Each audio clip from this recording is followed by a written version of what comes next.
Yeah, you better.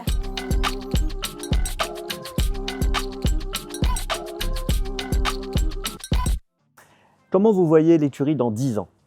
Ouh, dans 10 Grosse ans. projection.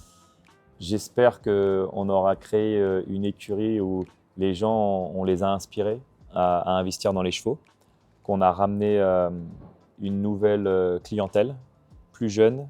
Notre façon de moderniser les choses, j'espère que ça va inspirer. Et j'espère qu'on aura gagné encore plus de groupe 1.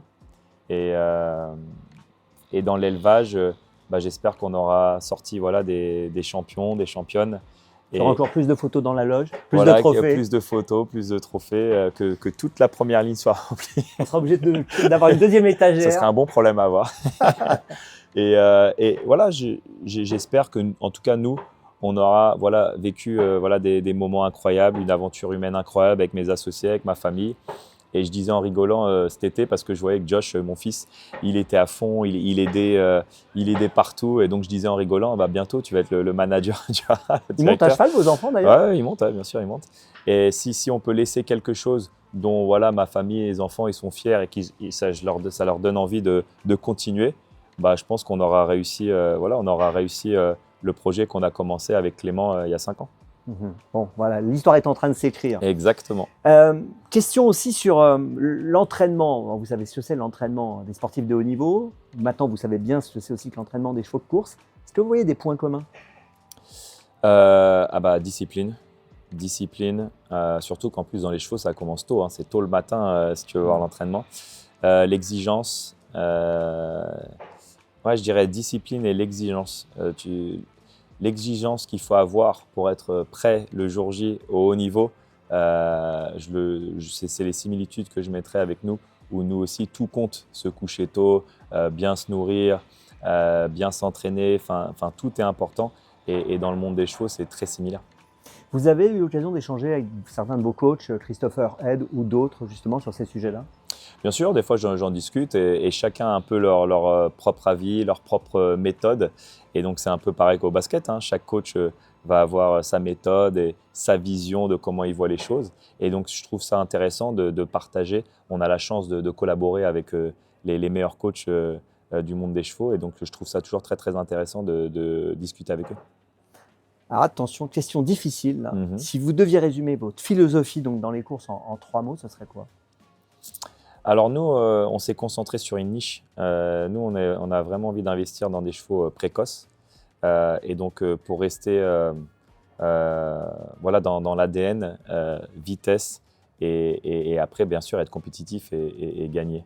Donc, si on devait résumer un peu notre stratégie, c'est chevaux précoces, gagner. Et le but ultime, ce serait de gagner le Morny. Alors, si je retiens les 3 mots, j'essaie de faire les 3 mots. Hein. Vitesse, victoire et Morny. Ouais, on peut résumer comme ça. On peut résumer comme ça. Ouais, parce que je voulais qu'on soit dans un domaine où j'aimerais qu'on représente bien notre pays, que la France, on est compétitif contre les Anglais, contre les Américains. Et donc, quand je regarde un peu tout ce qui se fait, c'est vrai qu'il y avait une petite niche où les Français n'investissent pas trop dans ce domaine-là, parce que tout le monde se concentre sur gagner l'Arc, gagner le Diane, ce que je peux comprendre. Vous ne diriez pas non? Non, un jour, si on peut faire ça, bien sûr. Mais moi, avec Clément, j'ai dit, viens, on commence tranquille. C'est où le domaine où nous, on peut, avec nos moyens, bien sûr, s'imposer au début, tout de suite. Et donc, ce qu'on a identifié, c'était cette niche-là, 2 ans, précoce. Et donc, on s'est concentré sur ça pour l'instant. Mais après, à l'avenir, bien sûr, l'évolution naturelle, ce serait de commencer à être compétitif dans les grandes courses comme ça. Et c'est ce qu'on a un peu fait avec Mangoustine et Ramatuelle. On a beaucoup parlé de transmission tout à l'heure. Oui. On a senti votre désir de transmettre à vos enfants. On a parlé aussi de votre rapport aux personnes sur les hippodromes ou aux ventes également. C'est important pour vous d'être un catalyseur, de donner envie à des gens, à des jeunes de s'intéresser aux courses? C'est un rôle que j'ai à jouer. Et c'était un peu mes discussions avec The Turf, France Gallo, c'était d'amener quelque chose de nouveau. Et moi, j'adore.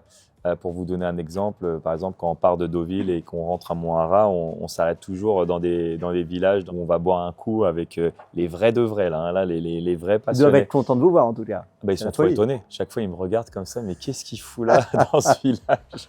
Et je sais pas, moi, je trouve que c'est marrant. Donc là, la dernière fois, on rentrait, on s'est arrêté à trois différents bars dans les villages qui sont sur la route pour aller à Moara. Et j'adore voir la réaction des gens. Et donc, je regarde 1 ou 2 courses avec eux. On boit un petit coup. Parce que voilà, moi, je suis dans le partage. Et donc, c'est toujours intéressant.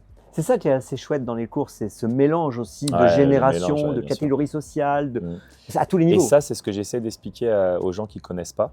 À chaque fois, on a un peu le raccourci ou la vision, c'est le monde des chevaux, c'est pour les milliardaires, quoi. En gros, c'est un peu ce que les gens ils ont en tête.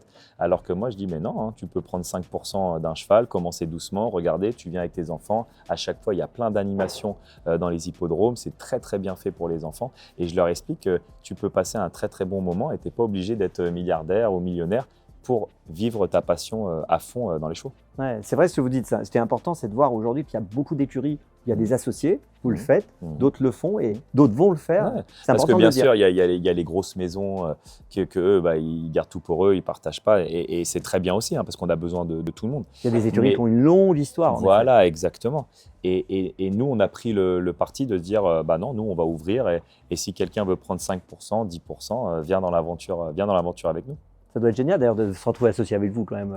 Bien sûr, parce qu'en plus, moi, je me déplace. Je vais dans les hippodromes, je vais dans les courses. Donc, je pense que ça, mes associés, ils apprécient parce qu'ils disent, OK, on a investi avec Tony, on a investi dans sa cassac, mais en plus, il est là, il boit un coup avec moi, on partage. On échange. On échange ou on va parler de différents business, d'autres choses. Et donc, c'est pour ça que c'est intéressant. En tout cas, moi, je joue le jeu jusqu'au bout, quoi. Je suis là. C'est pas genre, t'investis avec moi et tu me vois jamais, quoi. Mais c'est ça qu'on ressent quand vous êtes sur l'hippodrome. C'est vraiment, vous êtes catalyseur, je crois. C'est vraiment le bon mot. C'est ça. Tout le monde a envie de venir ça résume parler. bien. Ouais, ça résume bien. Et vous répondez bien. Bien sûr. C'est sympa. Et c'est ce que j'avais envie de transmettre.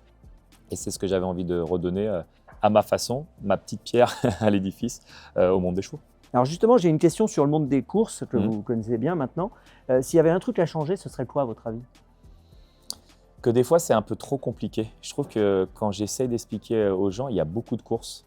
Il y a plein de trucs, des courses handicapées, enfin, il y a 50 000 trucs listés de groupes, 3 groupes, 2 groupes. Et même dans les groupes 1, en fait, quand j'essaie d'expliquer, ils se disent, ouais, mais pourquoi celle-là, elle n'est pas plus importante que l'autre ou pourquoi celle-là, elle est plus importante et je ne sais pas comment on pourrait faire. Il faudrait avoir des discussions avec France Gallo pour que ce soit moins compliqué à expliquer et que peut-être on fasse un peu, je ne sais pas moi, comme le tennis, tu as les Masters et tu as les Grands Chelems et je ne sais pas, trouver une meilleure façon d'expliquer en fait. Revoir un peu la nomenclature. Ouais, peut-être. Il y a un truc qui a été fait cette année qui est pas mal, je ne sais pas si vous avez vu. Il y a eu un programme simplifié qui a été édité. On a le programme normal quand on arrive sur l'hippodrome et on a aussi un programme simplifié où il y a moins d'infos. Il y a moins d'infos, ouais. Donc on va plus à l'essentiel. Ouais. Ça va dans le bon sens. Et ça va dans le bon sens, exactement. Et donc moi, j'irais plus vers plus simplifier en fait tout en fait. Ouais, pour vraiment. Bon après, si on veut vraiment super simplifier, c'est de dire j'ai un cheval, pour que ça marche, il faut qu'il arrive premier là-bas au poteau. Ça aussi, c'est une façon d'expliquer. C'est synthétique là. C'est clair. Alors ensuite, vous êtes très entouré, je l'ai dit tout à l'heure, etc. Vous êtes médiatisé. J'ai l'impression que la question que je voulais vous poser, c'est s'il y a de la pression. Il n'y a pas de pression, vous êtes tranquille. Moi, je n'ai jamais senti de la pression. La pression, on se la met nous-mêmes parce que nous, on a envie d'être performants, on a envie de gagner, on est compétiteurs. Mais moi, la seule pression que je me mets, c'est à nous, en fait, à nous-mêmes. Mais je ne ressens pas de pression de l'extérieur. La seule pression, des fois, que tu peux un peu sentir, c'est si tu fais rentrer tes amis, tu as envie que ce soit un bon cheval sois pas déçu. Voilà, pour qu'on ait une bonne expérience. Moi, c'est la seule pression que je ressens un petit peu, c'est ça en fait. Quand je partage avec mes amis, j'espère qu'on ait une bonne expérience. Par rapport à vos amis, je reviens un instant sur Matt, Cut Killer, etc. Et ils sont déjà dans un cheval ou pas encore? Non, pour l'instant, ils regardent, ils apprennent, ils veulent prendre leur temps. Et moi, sur ça, je leur dis toujours zéro obligation, aucune pression, vous faites ce que vous voulez. Et quand vous êtes prêts, ils seront prêts, quoi. Ce sont des bons supporters en tout cas. Ah, ça c'est sûr, ils sont venus plusieurs fois. Porte-bonheur. Exactement, franchement oui. Et quel regard vous portez sur l'évolution aussi des courses en France? Comment vous trouvez que ça évolue? Avec, par exemple, s'il se passe ici le jeudi où les jeunes sont invités à venir pour faire la fête, ça va dans le sens d'essayer de moderniser, d'essayer de rajeunir le public. Je trouve que c'est important pour l'avenir des chevaux, de tout ce monde-là. Je trouve que pour l'écosystème, c'est important d'organiser des trucs comme ça. Et je pense que ça aussi, là, ça va dans le bon sens. Concernant la NBA, pardon, je vais y arriver. Vous avez déclaré dernièrement que ce serait un de vos rêves d'entraîner, justement, dans ce championnat. Ce serait quoi votre rêve avec votre écurie? Je vais encore me répéter, mais gagner le Morny. Ce serait ça le C'est vraiment ça la target. Ouais, ce serait gagner le Morny. Et après, dans un rêve lointain, on va dire dans 5-7 ans, bah oui, ce serait un jour de gagner l'Arc, ça c'est sûr. C'est un peu le rêve de tout le monde dans le monde des chevaux. Et concernant le Morny, vous nous avez expliqué tout à l'heure pourquoi il avait une telle place dans votre cœur. À l'international, il y a une course de 2 ans aussi qui vous attire en Angleterre, aux États-Unis. Ouais, à l'international, c'est la Breeders' Cup. C'est clair que c'était un peu la course qu'on voulait vraiment gagner, et donc ça reste un objectif. Après, là pour l'instant, je ne veux pas aller trop vite. J'ai eu déjà des discussions avec Clément et certains de mes associés pour développer un peu aussi ce qu'on fait en France et de le faire aux États-Unis. C'est clair que les États-Unis, ils ont une passion énorme aussi pour les chevaux. Et pour la vitesse. Et pour la vitesse. Et quand je regarde les courses, quand je regarde Kentucky Derby et tous les trucs comme ça, c'est clair qu'un jour, j'aimerais bien qu'on ait des partants dans des courses comme ça. Mais il faut y aller tranquillement, parce que si tu fais bien les choses, voilà, ça prend pas mal de fonds, et je trouve qu'il ne faut pas aller trop vite.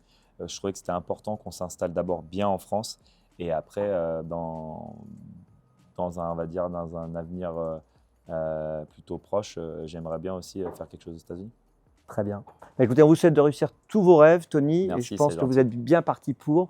Merci de nous avoir accordé cet entretien. Et puis à très vite pour de nouvelles aventures avec votre écurie et The Turf. À bientôt, Tony. Merci.